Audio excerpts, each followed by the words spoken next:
Those who believe love is blind say, I don't. Love isn't blind.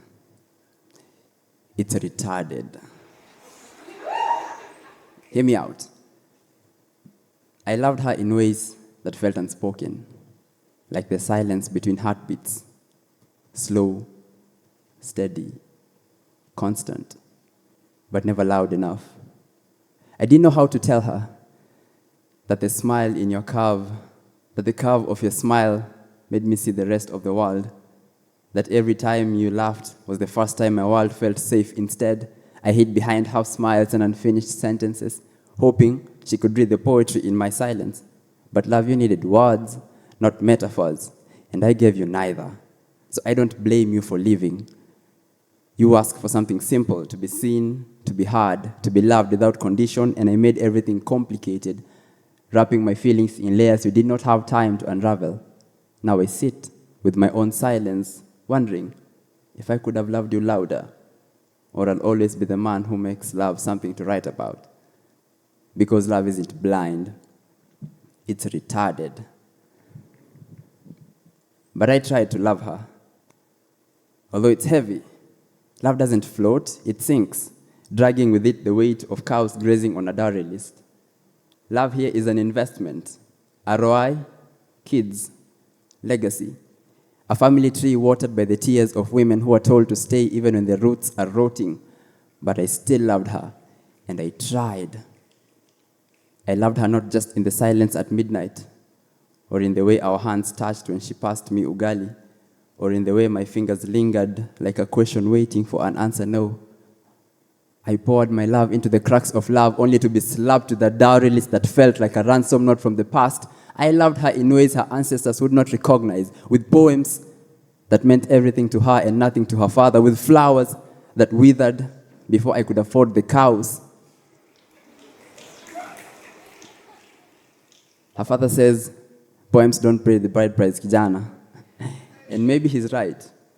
He wanted a man who could slaughter a goat. I'm still figuring out how to prepare eggs without burning the pan. Her uncles wanted respect. I wanted to call them out on their hypocrisy, but I didn't. I swallowed my pride like the chapatis they offered, because where I come from, you don't just marry her, you marry the clan. And it's funny. In these modern times, tradition doesn't walk alone. Love shares a bed with our own chaos.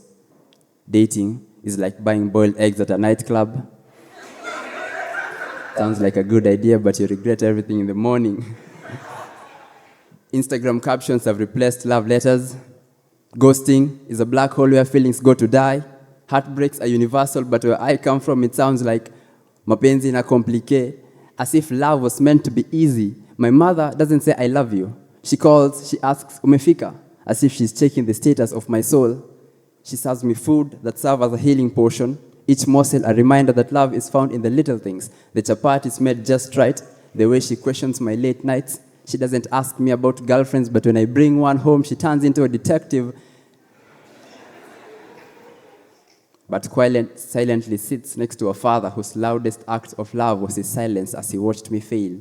Maybe he thought I'd learn.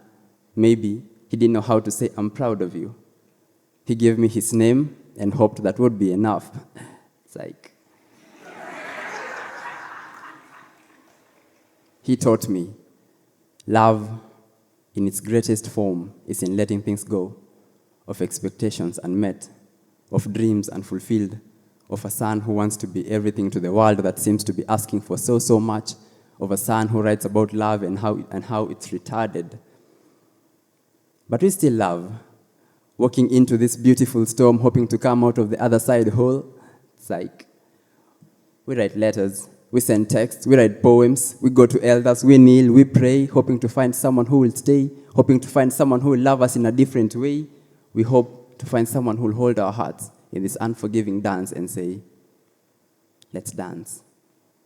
But until then, love isn't blind. It's